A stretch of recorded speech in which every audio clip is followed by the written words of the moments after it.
वाहेगुरु जी का खालसा वाहेगुरु जी की फतेह. Welcome to my YouTube channel Kabir Academy and my name is Simranjot Singh and today we are going to continue our videos for class 10th that we are already doing the fourth chapter of this class, that is the quadratic equation. We have done it up to exercise 4.3 and today the new topic that we are going to introduce is the nature of roots. Already actually this topic was already discussed by me in the previous video, but in the form of this nature of roots I will explain it again. तो मैंने ये पहले भी समझाया, मैंने आपको बताया जैसे कि नेचर ऑफ रूट्स मतलब कि मैंने आपको समझाया था जो हमारी क्वाड्रेटिक इक्वेशन की जनरल फॉर्म होती है ना, A X square plus B X plus C is equal to 0. तो क्वाड्रेटिक फॉर्मूले में डिस्क्रिमिनेंट की जो वैल्यू होती है वो क्या होती है? डिस्क्रिमिनेंट जिसको हम कैपिटल डी लिखते हैं वो क्या होती है? बी स्क्वायर माइनस 4ac, यही होती है. ठीक है, बी क्या है? ये ए और सी आपको पता है, मैंने ऑलरेडी बताया हुआ है. तो मैंने ये भी बताया था इसकी वैल्यू डी की वैल्यू अगर ग्रेटर देन 0 होती है तो हम कोई एक उसको कुछ बोलते हैं, कोई चीज़ को, वो भी हम डिस्कस करते हैं.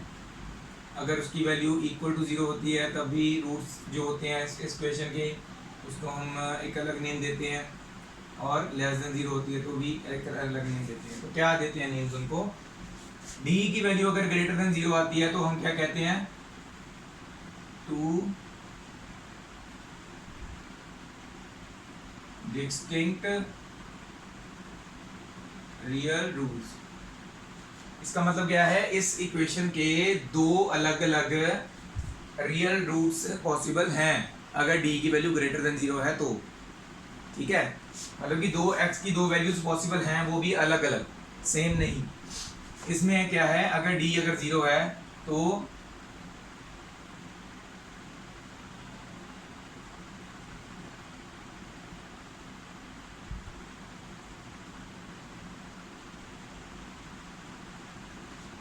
दो रूट्स पॉसिबल इसमें भी हैं, बट दोनों के दोनों रूट्स क्या होंगे? इक्वल. ओके, इस केस में क्या था? लास्ट वाले में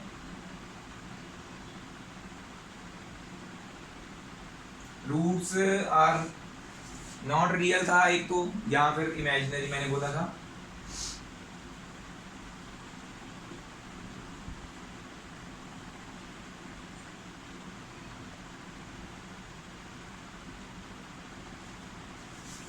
तो ये जो है नेचर ऑफ रूट्स का मतलब कि हम अब ये क्या है, ये चीज सारी क्या है? This is the nature of roots, जो मैंने पहले आपको डिस्कस करके बताया था, जिसमें हम एग्जिस्टेंस ऑफ रूट्स चेक करते थे. मतलब कि अगर डी ग्रेटर देन और इक्वल टू 0 है तो रूट्स एग्जिस्ट करते हैं, अगर नहीं है, लेस देन 0 है तो डज नॉट एग्जिस्ट. हमने किया था ना ये चेक, तो हम यही कर रहे थे, यही चीज चेक कर रहे थे, डी की वैल्यू ही निकाल के चेक कर रहे थे. उसमें हम एग्जिस्टेंस और नॉन एग्जिस्टेंस चेक कर रहे थे. इसमें क्या चेक कर रहे हैं? किस तरह के रूट्स आएंगे. तो अब मैंने जो पहले डिस्कस किया था ऑलरेडी पिछली वीडियो में, अब हम इस वीडियो में इस नेक्स्ट एक्सरसाइज में प्रॉपर बताएंगे भी किस तरह के रूट्स हैं, डिस्टिंक्ट रूट्स हैं, इक्वल हैं कि रूट्स नॉट रियल हैं. तो ये जो चीज़ है हम इस एक्सरसाइज में आगे एग्जाम्पल्स और एक्सरसाइज में डिस्कस करने वाले हैं. तो ये आप दोबारा से एक बार देख लीजिए, नोट कर लीजिए. ठीक है,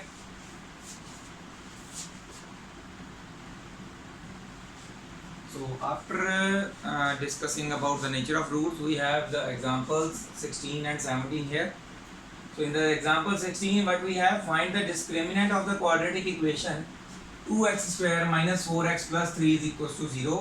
ये एक क्वाड्रेटिक इक्वेशन हमें दी हुई है, इसका डिस्क्रिमिनेंट फाइंड आउट करना है, मतलब कि डी निकालना है.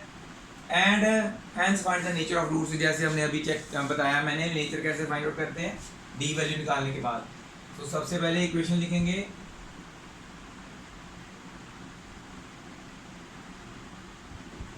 2x square minus 4x plus 3 is equal to 0. तो उसमें क्या करना है? पहले तो इसको कंपेयर करेंगे.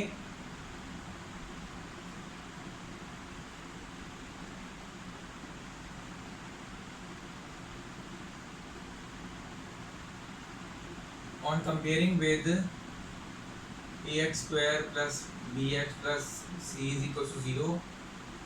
हमारा यहाँ पे ए कितना है, एक्स स्क्वायर का कोफिशिएंट होता है ए, तो हमारा ए है बी 2, बी कितना है -4 और सी कितना है 3। तो डिस्क्रिमिनेंट फाइंड करना है।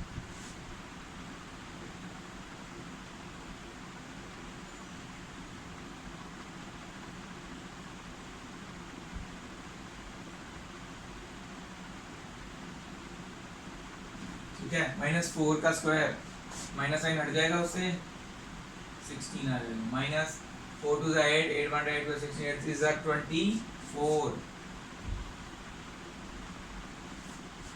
माइनस में आंसर आएगा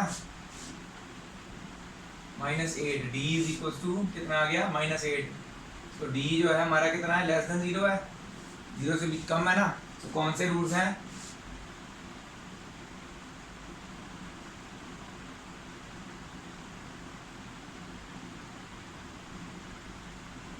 रूट्स आर नॉट रियल। हो गया, डिस्क्रिमिनेंट फाइंड करने को बोला था, उसके बाद नेचर पूछा था, नेचर ये आ गया, नेचर ऑफ रूट्स। ठीक है, तो ये तो इजी था। उसके बाद ये वाला जो है ध्यान से समझना, पेपर में आ सकता है, ये क्वेश्चन इंपॉर्टेंट है। A pole is to be erected at a point on the boundary of a circular park। एक सर्कुलर पार्क है, यहाँ पे बना लेते हैं हम डायग्राम।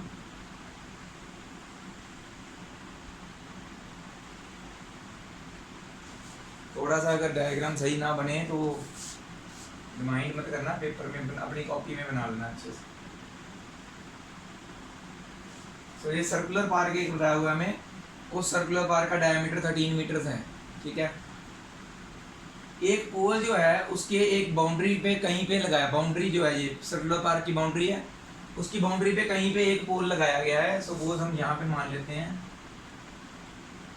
यहाँ पे लगाया गया पोल, इरेक्टेड मतलब गाड़ा गया है, जिसकी डायमीटर 13 इन सच अ वे, वो पोल इस हिसाब से गाड़ा गया है that the difference of its distances from the two diametrically opposite fixed gates A and B।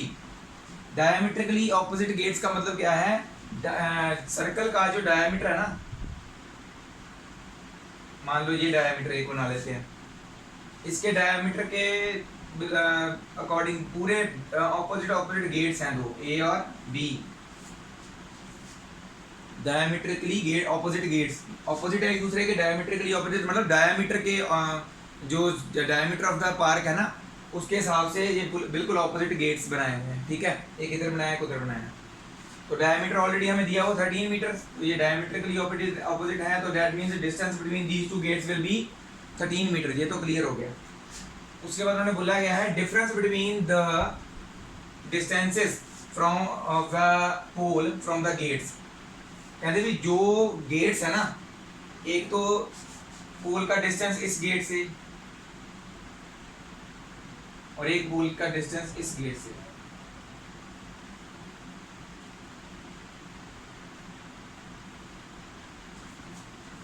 ठीक है, इन दोनों डिस्टेंसेस के बीच में डिफरेंस कितना है, 7 मीटर का। अब सपोज करो ये वाली लाइन जो बड़ी लग रही है साइड, ठीक है, अगर ये x मीटर है, ठीक है, तो ये साइड कितनी होगी, कितनी होगी ये side, difference between these two sides is, हम चलो y मान लेते हैं, इसको ऐसे मान लेते हैं, y मीटर्स ये है। ठीक है, अब इसको क्वेश्चन में डिस्कस करते हैं क्या बोलते हैं। Solution from the figure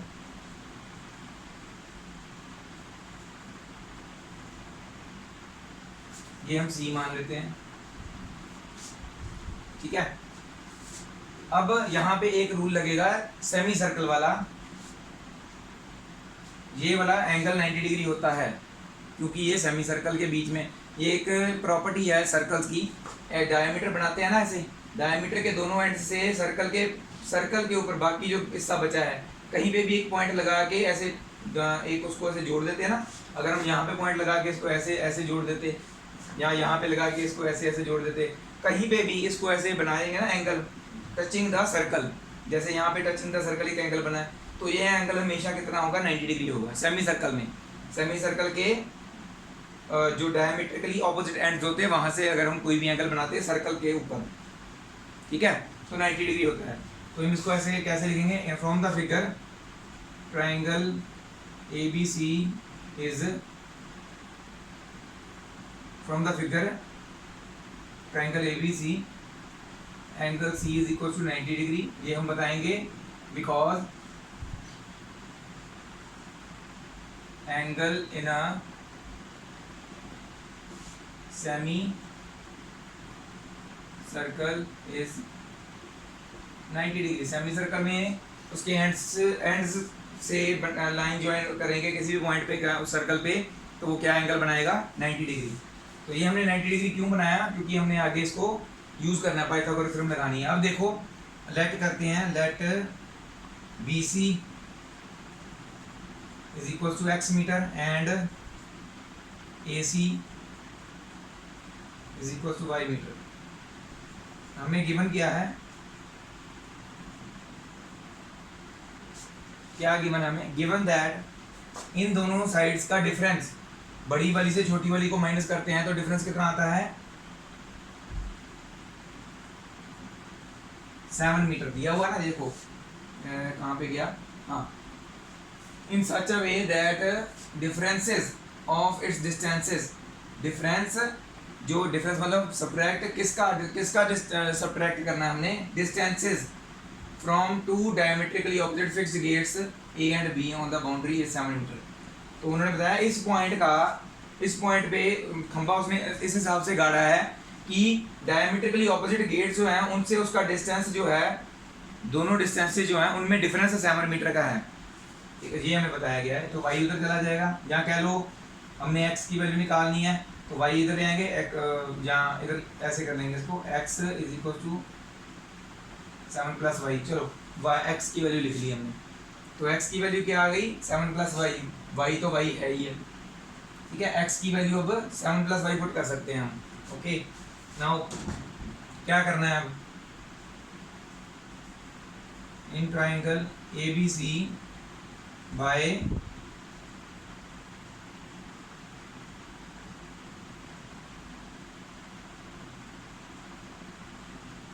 Pythagoras theorem. Pythagoras theorem क्या होती है, हाइपोटेन्यूज स्क्वायर, मतलब ये टेढ़ी line A B square is equal to perpendicular square plus base square, perpendicular A C है, A C square plus B C square. बस क्या करना है, वैल्यूज पुट कर दो, ठीक है, यहाँ पे कर देते हैं थोड़ा सा, ए बी कितना है 13 इज इक्वल टू ए सी कितना है वाई मीटर, बी सी कितना है एक्स स्क्वायर हो जाएगा। एक्स की वैल्यू क्या है, फ्रॉम इक्वेशन 1 हम लिख सकते हैं, एक्स की वैल्यू यहाँ पे 7 प्लस वाई होल स्क्वायर, 13 का स्क्वायर कितना होता है 169 is equal to Y square plus X की वैल्यू फ्रॉम 1 इक्वेशन हमने यहाँ पे पुट कर दी। अब यहाँ पे आइडेंटिटी लग जाएगी, A plus B whole square वाली वो लगा देते हैं,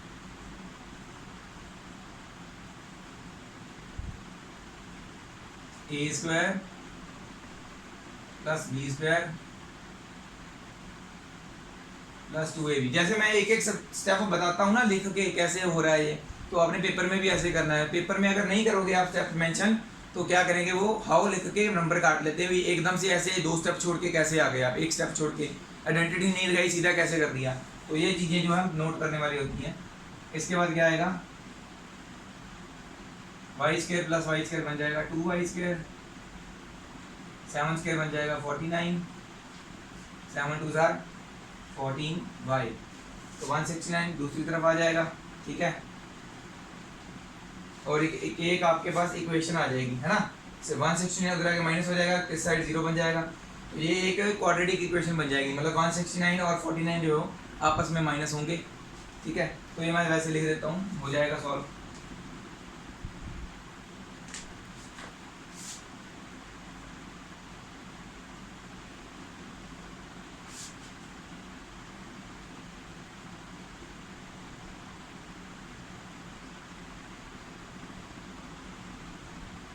एक स्टेप मैंने छोड़ दिया है, वो आपने करना है खुद।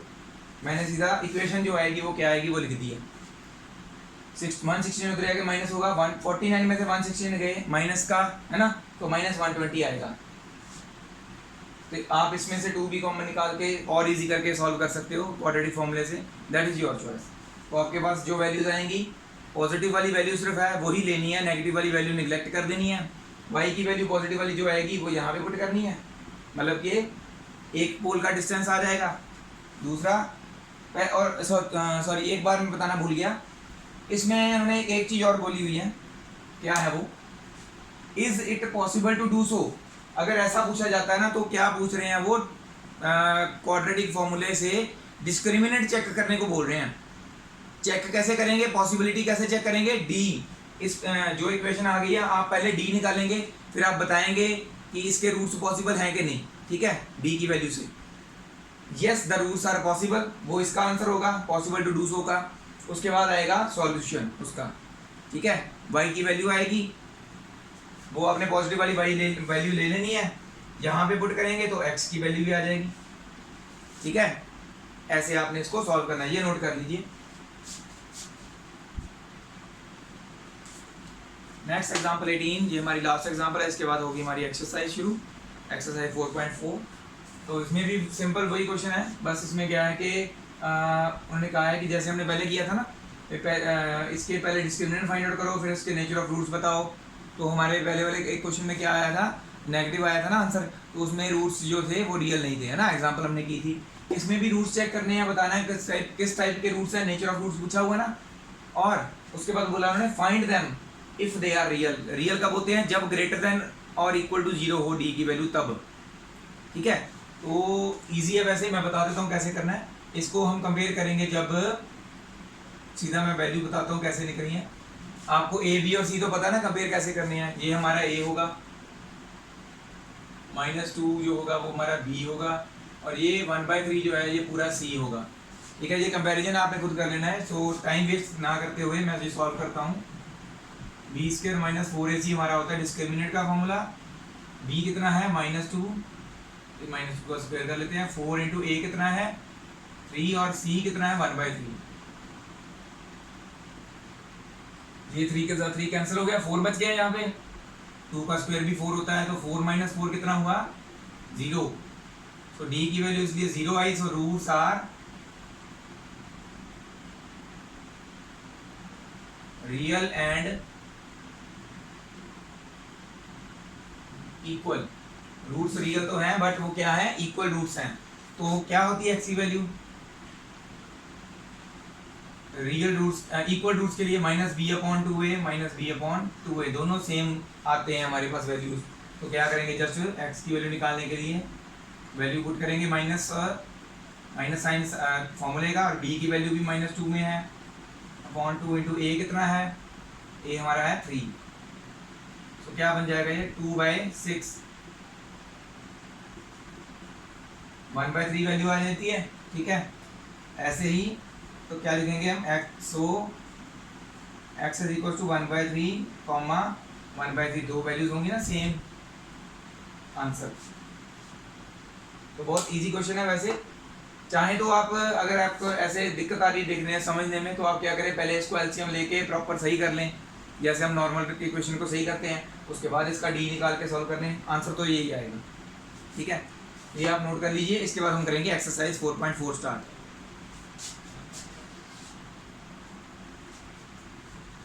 नेक्स्ट हमारी अब एक्सरसाइज स्टार्ट होगी 4.4 के फर्स्ट 2 सम्स मैंने यहाँ पे लिखे हैं। पहला सम तो बहुत इजी है, जैसे हमने एक एग्जांपल में भी किया था, find the nature of the roots of the equation and if they are real then find them. जो अभी हमने जस्ट एग्जांपल किया एक एक्सरसाइज से पहले, वैसा ही सम है ये। हमने क्या करना है, पहले चेक करना है तीनों का अलग अलग से, डी की वैल्यू चेक करनी है कि अगर वो रूट्स रियल हैं, एग्जिस्ट करते हैं, तो हम उसके वैल्यूज फाइंड आउट करेंगे, डी जो हमारा रूट्स हैं हमारे। तो ये वाला जो क्वेश्चन है, एक मैं आपके लिए सिर्फ डी की वैल्यू निकाल देता हूँ, ठीक है, क्योंकि ये रूट वाला क्वेश्चन है तो दिक्कत आती है। तो यहाँ पे a कितना है हमारा 3 है, b कितना है -4√3, और c कितना है 4। जैसे मैंने लिखवाया है कुछ आपने लिखना वैसे ही है। बस मैं सिर्फ सॉल्व करने के लिए थोड़ा सा कम लिख रहा हूँ। तो यहाँ से डी की वैल्यू क्या आएगी, बी स्क्वायर माइनस 4ac होती है, तो बी कितना है -4√3 होल स्क्वायर -4 इंटू ए कितना है 3 इंटू सी वो 4। अब यहाँ पे बच्चे क्या गलती करते हैं, स्क्वायर के साथ स्क्वायर रूट काट देते हैं, 4 इंटू 3 12 लिख देते हैं। नहीं, अलग हर एक चीज़ के मल्टीपल में है ना, ये तीनों माइनस का साइन इंटू 4 इंटू √3, तो ये तीनों का स्क्वायर होगा। माइनस का स्क्वायर करते तो पॉजिटिव हो जाता है, 4 का स्क्वायर 16, √3 का स्क्वायर 3 बच जाता है। क्यों, √3 के ऊपर जब स्क्वायर होता है स्क्वायर के साथ रूट कैंसिल होके 3 बच जाता है। सो ये क्या आ जाएगा 16 इंटू 3। तो यहाँ पे भी देखिए 4 4 था 16 इंटू 3 कितना हो गया 48। तो ये क्या बन जाएगा 16 3 था 48 माइनस 48 बन जाएगा ना ये। तो ये कौन से रूट्स हैं, roots are real and equal. तो रूट्स एग्जिस्ट करते हैं, मतलब रियल एंड इक्वल हो तो इसको आगे सॉल्व करके इसके आंसर निकालने हैं। ठीक है, वो तो आपको पता है कैसे निकालते हैं। ठीक है, तो ये वाला क्वेश्चन जो है बाकी आपने कंप्लीट करना है और ये दोनों खुद करने हैं, ऐसे एग्जांपल मैंने करवाई है। नेक्स्ट आ जाते हैं यहाँ पे सेकंड क्वेश्चन पे, फाइंड द वैल्यू ऑफ के की वैल्यू फाइंड करनी है इन दोनों इक्वेशंस में। ठीक है, if the following quadratic equations have equal roots, और अगर इन दोनों ये दोनों क्वाड्रेटिक इक्वेशंस हैं, इन दोनों के रूट्स हैं जो वो इक्वल हैं। इक्वल मतलब डी की वैल्यू 0 पता है डी की वैल्यू मतलब कि हमें बताया गया है कि रूट्स इक्वल हैं, तो मतलब कि डी की वैल्यू इक्वल टू 0 है, डी इक्वल टू 0 दिया हुआ है। ठीक है, अब देखिए ये तो सिंपल है, हाई क्वाड्रेटिक इक्वेशन है, ये तो आप सॉल्व कर लेंगे। मैंने आपको अगर ये करके दिखा दी तो आप इजीली ये भी कर लेंगे। तो मैं आपके लिए ये वाला सॉल्व कर रहा हूँ। पहले तो देखने के आपको लग रहा होगा कि ये तो क्वाड्रेटिक इक्वेशन है ही नहीं, इसको अंदर मल्टीप्लाई करो, के एक्स इंटू एक्स क्या बनता है, के एक्स स्क्वायर बन गया एक्स स्क्वायर, क्वाड्रेटिक बन गई, के एक्स इंटू -2 के एक्स आ गया। उसके बाद ये तो दोनों के साथ ही करा था मल्टीप्लाई, 6 अलग था तो ये 6 अलग इक्वल टू 0, ये इक्वेशन बन गई। अब यहाँ पे हमारी जो है पहले तो कंपेयर करेंगे on comparing the equation with ax square plus bx plus c is equal to 0। इसके साथ कंपेयर की तो x स्क्वायर का कोएफिशिएंट a, x स्क्वायर का कोएफिशिएंट यहाँ पे k, तो a की वैल्यू कितनी है k, यहाँ पे x का कोएफिशिएंट b, यहाँ पे x का कोएफिशिएंट -2k, तो b की वैल्यू कितनी हुई -2k, और c कितना है c 6। हमें क्या गिवन है, as roots are real and equal, roots जो है वो रियल एंड इक्वल है। इक्वल रूट्स मतलब रियल तो होंगे ना, इक्वल हमें गिवन है, सो डी जो है वो इक्वल टू 0 होगा। या फिर ऐसे करते हैं, ठीक है, वैसे तो डी क्या होता है, B square minus 4ac, so then क्या लिखेंगे, डी की क्या होती है formula, B square minus 4ac be equal to 0 होगा। अगर डी 0 है तो डी का फॉर्मूला होता है ये, तो ये भी इक्वल टू 0 होगा। तो ये हमने यहाँ पे पुट कर दिया, तो ये वाला तो आपने खुद करना है। तो यहाँ पे मैं बाकी का सॉल्व कर देता हूँ, ये इधर आ गया। मैं अब बी कितना है -2k, 4, ए कितना है k, सी कितना है 6 इज इक्वल टू 0। माइनस का स्क्वायर किया तो पॉजिटिव हो गया, 2 का स्क्वायर किया 4, a का स्क्वायर k स्क्वायर, यहाँ पे क्या आएगा 6 4 24 k इज इक्वल टू 0। तो दोनों में देखिए 4k कॉमन है, अंदर क्या बच गया k -6 इज इक्वल टू 0। तो ये एक बार देखो, अब ये भी और ये भी मल्टीपल में आपस में, एक बार 4k अगर उधर ले जाते हैं तो k -6 इक्वल टू 0 रह जाएगा। अगर ये भी मल्टीपल में ना 4k के साथ मल्टीपल में है k -6 पूरा ब्रैकेट वाला ये, अगर इसको दूसरी तरफ ले जाते 0 के साथ डिवाइड करते तो ये 0 हो जाएगा, 4k इक्वल टू 0 रह जाएगा। तो k की 2 वैल्यूज पॉसिबल है, क्या क्या, या तो 4k इक्वल टू 0 होगा, तो यहाँ फिर k माइनस 6 इक्वल टू 0 होगा, है ना। तो यहाँ से 4 इधर मल्टीपल में उधर 0 के साथ डिवाइड होके k की वैल्यू कितनी आती है 0, और यहाँ तो 6 उधर जाएगा पॉजिटिव हो जाएगा, k की वैल्यू आती है 6। k की वैल्यूज दो पॉसिबल है, 0 या 6, इसमें दो है, इसमें एक ही होगी क्योंकि यहाँ पे एक ही वैल्यू मिसिंग है, वहाँ पे दो जगह पे थी ना, तो यहाँ पे एक ही जगह पे, तो ये इस क्वेश्चन में हो जाएगा, ये वाला आपने नोट कर लेना, ठीक है। समझ आ गया होगा अगर आपको, ठीक है। अगर दोबारा देखिए नहीं समझ में आया तो वीडियो देखिए जो है मेरी, वो आप देख लेना दोबारा, नोट कर लीजिए ये फिर। चलिए आता हमारा next question, third question. Is it possible to design a rectangular mango grove whose length is twice its breadth and the area is 800 metre. वो कह रहे हैं क्या पॉसिबल है रेक्टेंगुलर मैंगो ग्रोव बनाना जिसकी लेंथ जो हो वो ब्रेड्थ से ट्वाइस हो, और उसका एरिया, मतलब किसका एरिया, रेक्टेंगुलर मैंगो ग्रोव का रेक्टेंगल का एरिया 800 मीटर स्क्वायर हो। इफ सो, अगर पॉसिबल है, then find its length and breadth. मतलब कैसे फाइंड आउट करेंगे हम, पॉसिबिलिटी कैसे चेक करते हैं, वैसे ही जैसे मैंने आपको बताया था डी की वैल्यू फाइंड आउट करके, पहले हमें इक्वेशन चाहिए, डी की वैल्यू भी फाइंड आउट करेंगे। तो पहले हम क्या करेंगे, एक रेक्टेंगुलर ग्रुप बनानी है जिसकी ब्रेड्थ हमें दी हुई है, जो लेंथ जो है ब्रेड्थ से डबल है, तो दैट मीन्स हम ब्रेड्थ को लेट कर लेते हैं x, तो लेंथ जो होगी 2x हो जाएगी, ठीक है। Let the breadth of mango grove is equal to x metre, then the length of mango grove will be 2x meters, double बताई ना उन्होंने। तो एरिया ऑफ रेक्टेंगल क्या होता है, लेंथ इनटू ब्रेड्थ होता है, कितना बताया हुआ हमें, according to question area of rectangular grove हमें कितनी बताई है 800 मीटर स्क्वायर। सो लेंथ कितनी है 2x और ब्रेड्थ कितनी है x, length into breadth is equal to 800 होगा। तो इसमें क्या आ जाएगा,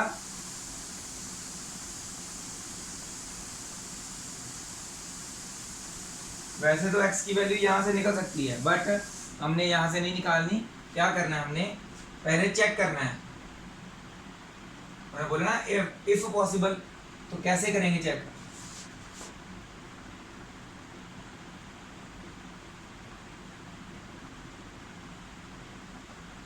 इक्वेशन को क्वाड्रेटिक पहले प्रॉपर बना के 800 को इधर ले आए, माइनस का हो गया, सेंटर में bx वाली टर्म नहीं थी तो हमने 0x लिख दिया, जो टर्म नहीं होती तो उसको क्या लिखते हैं हम, 0 के साथ मल्टीपल करके लिख देते हैं उस वेरिएबल के साथ, है ना।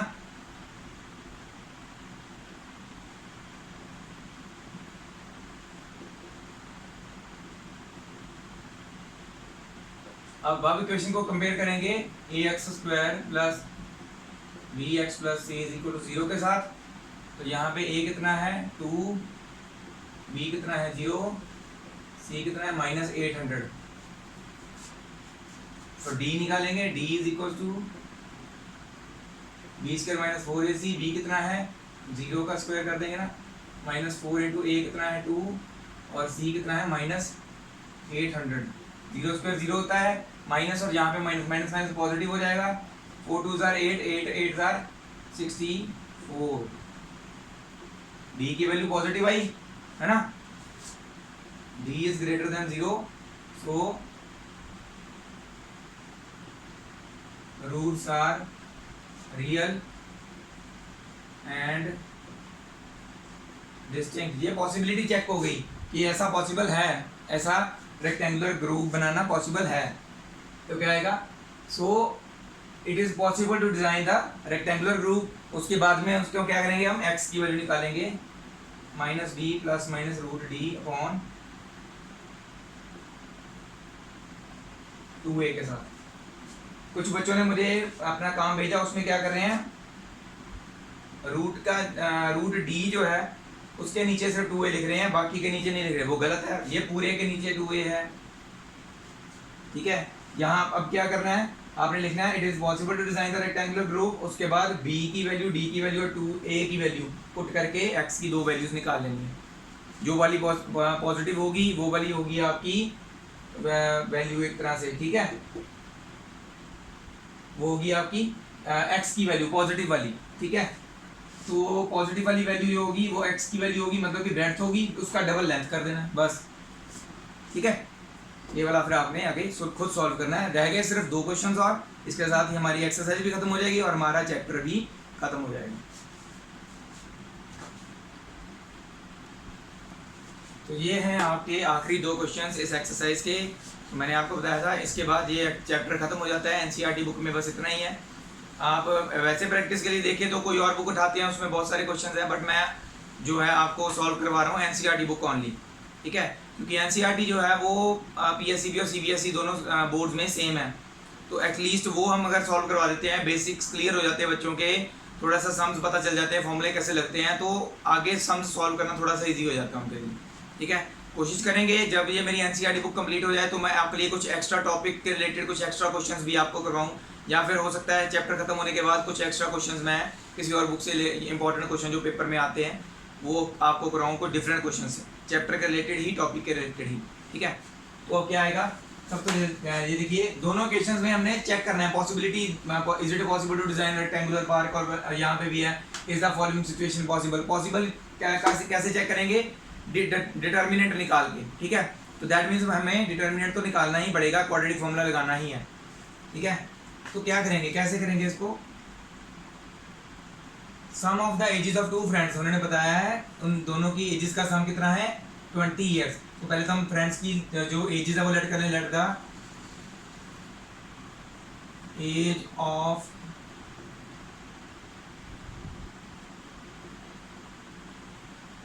First friend is equal to x and the age of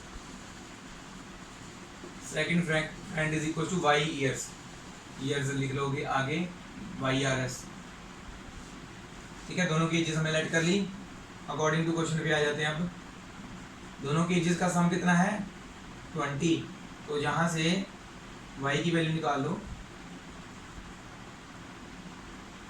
20 minus x आ जाएगी, ये हम पुट करेंगे आगे। 4 साल पहले दोनों की एजेस को 4 साल पीछे ले जाते हैं, x में भी -4 कर दिया, y में भी -4 कर दिया। 4 साल पहले उनकी जो एजेस थी उनका प्रोडक्ट मतलब मल्टीपल, यहाँ पे कुछ नहीं डाला तो मल्टीपल ही है, प्रोडक्ट कितना था 48 था। तो यहाँ से देखिए फर्स्ट इक्वेशन में से हम यहाँ पे वैल्यू पुट करेंगे,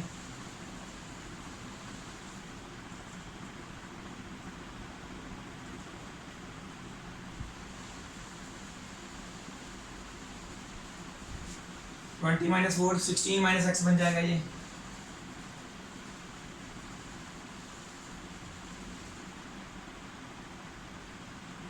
जस्ट क्या है, अब इक्वेशन बना लेनी है हमने, ठीक है। x इंटू 16 बनता है 16x और x इंटू माइनस एक्स बनता है minus X square, -4 into 16 64 minus का, -4 into minus X positive 4x is equal to 48। ये सारा कुछ दूसरी तरफ ले जाओ या 48 इधर ले जाओ, आपकी मर्जी है, ठीक है। तो थोड़ा सा यहाँ पे कहाँ पे लिखो इसको, यहाँ पे लिखते हैं 16x और 4x बन गया 20x, x स्क्वायर ऐसे रहेगा, minus X square plus 20x -64 और -48 इज इक्वल टू 0। तो क्या बन गया ये, -x स्क्वायर प्लस 20x, इन दोनों को ऐड करते हैं तो 100 और 112 बन जाएगा, -112 इज इक्वल टू 0। तो ये हमारी इक्वेशन है। यहाँ पे x स्क्वायर का कोफिशिएंट -1 है, x का कोफिशिएंट 20 है, c की वैल्यू -12 है। आपने वैसे ही चेक करना है जैसे मैंने आपको बताया, d की वैल्यू निकाल के चेक करना है। अगर वो ग्रेटर देन और इक्वल टू 0 आती है तो रूट्स एग्जिस्ट करते हैं, सिचुएशन पॉसिबल है, तो आगे फिर आपने उनकी एजेस फाइंड आउट करनी है। अगर लेस देन 0 आती है, मतलब नेगेटिव वैल्यू आती है d की, तो आगे सॉल्व करने की जरूरत नहीं है, बस वहीं पे छोड़ देना है, लिख देना है कि the roots are not real so the situation is not possible. ठीक है, आगे कुछ सॉल्व करना है। अब आप आते हैं इसमें, रेक्टेंगुलर पार्क की बात हो रही है, तो ये लो रेक्टेंगुलर पार्क, लेंथ हम ले लेते हैं x, ब्रेड्थ y ले लेते हैं। ठीक है, क्या बताया उन्होंने, दैट करते हैं, यहाँ पे ले लेते हैं that length is equal to x metre, breadth is equal to y metre. ठीक है, पेरीमीटर कितना दिया हुआ उन्होंने, 80 मीटर।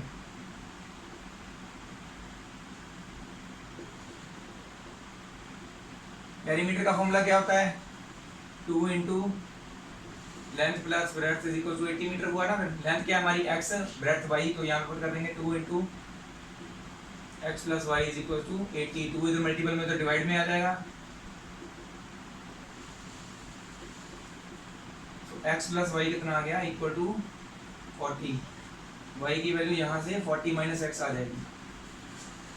ठीक है, नेक्स्ट उन्होंने कहा है एरिया 400 मीटर स्क्वायर है, तो ये हमारी फर्स्ट इक्वेशन है।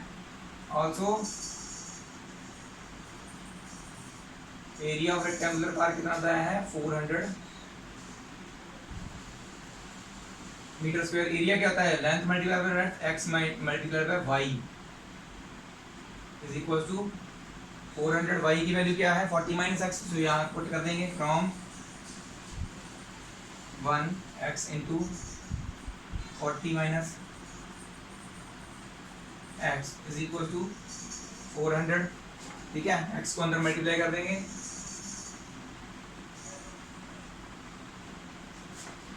It becomes 40x minus X square is equal to 400। 40x minus X square, x into X square हो गया। अब देखिए 400 को इधर ले आएंगे, बस एक्स स्क्वायर पहले नंबर पे होना चाहिए विद साइन, तो क्या आएगा minus X square. 40x positive का है क्योंकि कोई साइन नहीं है इसके साथ, 400 उधर पॉजिटिव का, इधर आके माइनस का हो जाएगा, दूसरी साइड में क्या बच गया, 0। तो ये आ गई आपके पास इक्वेशन। सेम इसी तरह से आपने चेक करना है पहले, अगर पॉसिबल होगी सिचुएशन तो आगे सॉल्व करना है, नहीं तो लिख देना this situation is not possible. तो इसके साथ ही आपका जो आज का चैप्टर खत्म होता है। आप ये पूरा मैं एक बार साइड में हो जाता हूँ, ये स्क्रीन पॉज करके पूरा नोट कर लीजिए। ठीक है, होपफुली आपने स्क्रीन पॉज करके इसको पूरा नोट कर लिया होगा। तो आज का जो हमारा लेक्चर है यहीं पे खत्म होता है, हमारी वीडियो पे यहीं खत्म होती है और हमारा चैप्टर भी खत्म होता है। तो नेक्स्ट चैप्टर हम देखेंगे कौन सा करना है। वैसे तो देखते हैं कोई एक्स्ट्रा क्वेश्चन होंगे तो। और एक हमारा जो फर्स्ट चैप्टर चल रहा था उसकी सीरीज मैंने स्टार्ट की थी वैसे, क्योंकि मेरा फर्स्ट चैप्टर रह गया था, मैंने सीधा सेकंड चैप्टर से स्टार्ट कर दिया था, क्योंकि मैं जहाँ पे पढ़ाता हूँ वहाँ पे मैंने फर्स्ट चैप्टर ऑलरेडी करवा दिया था। तो ऑनलाइन और भी स्टूडेंट्स मेरे साथ कई जुड़े हैं, तो क्या वो उन्होंने कहा था भी आप फर्स्ट चैप्टर क्यों कंप्लीट करवाइए, तो मैं वो जो अपनी सीरीज़ कंटिन्यू करूँगा, सोच रहा हूँ पहले वो कर लूँ। ठीक है, तो ये चैप्टर अब कंप्लीट हो चुका है, तो आप इसको सारा नोट कर लीजिए और कोई भी डाउट्स हैं तो आप मुझे पूछ सकते हैं इन द कमेंट सेक्शन भी आपने कैसे सॉल्व किया। और देखते हैं अभी मैं सोच रहा हूँ कि आगे से मैं अपना एक व्हाट्सएप नंबर भी यहाँ पे शो करूँगा, अगर किसी और व्यूअर को पूछना है कुछ, जो मेरे व्यूअर्स अदर देन माई अकेडमी है जहाँ पे मैं पढ़ाता हूँ स्कूल पे, जहाँ अगर उससे अलावा कोई और स्टूडेंट्स हैं वो मेरे पास साथ व्हाट्सएप पे कनेक्टेड नहीं है, कुछ पूछना चाहते हैं तो वो ईजिली पूछ सकें। ठीक है, तो thank you very much for watching my video for today, and thank you very much for all the subscribers who have subscribed my channel and keep supporting me, keep watching my videos. Again thanks a lot. Waheguru ji का खालसा, वाहेगुरु जी की फतेह।